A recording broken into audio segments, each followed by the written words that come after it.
ब्रेकनंतर आपलं पुन्हा एकदा स्वागत। एक महत्त्वाची बातमी, सर्वसामान्य तसंच मध्यम वर्गीयांना मालमत्ता व्यवहारात मोठा दिलासा देणारी बातमी। कारण आता एकाच परिसरात गगनचुंबी टॉवर आणि झोपडपट्टीमध्ये राहणाऱ्या नागरिकांसाठी एकच दर न ठेवता आता वेगवेगळा रेड रेकनर दर आकारला जाणार आहे।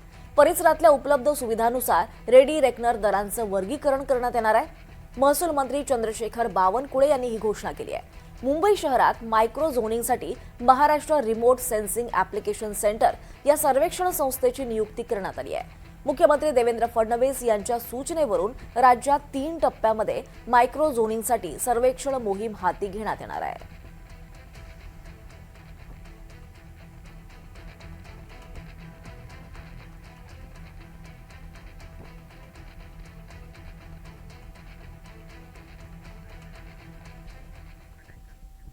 बातमी पुण्यातून आहे। पुण्यातल्या प्रोजेक्ट एक्स रेव पार्टी प्रकरणात पोलिसांनी तपासाची व्याप्तीही वाढवली आहे। मुख्य आयोजक यश राजा चौधरीसह दोघांची पोलिसांकडून कसून चौकशी सुरू आहे। पार्टीचं नियोजन, सहभागींची निवड आणि प्रवेश शुल्काबाबत माहिती संकलित करण्यात येते आहे। पार्टीच्या आयोजनामागचं संपूर्ण नेटवर्क उघड करण्यावर पोलिसांचा भर आहे। दरम्यान या कारवाई दरम्यान 9 लाखांहून अधिक किमतीचा विदेशी मद्यसाठा जप्त करण्यात आला आहे। या जप्त मद्याचा पुरवठा नेमका कुठून झाला याचा स्वतंत्र तपास सुरू आहे।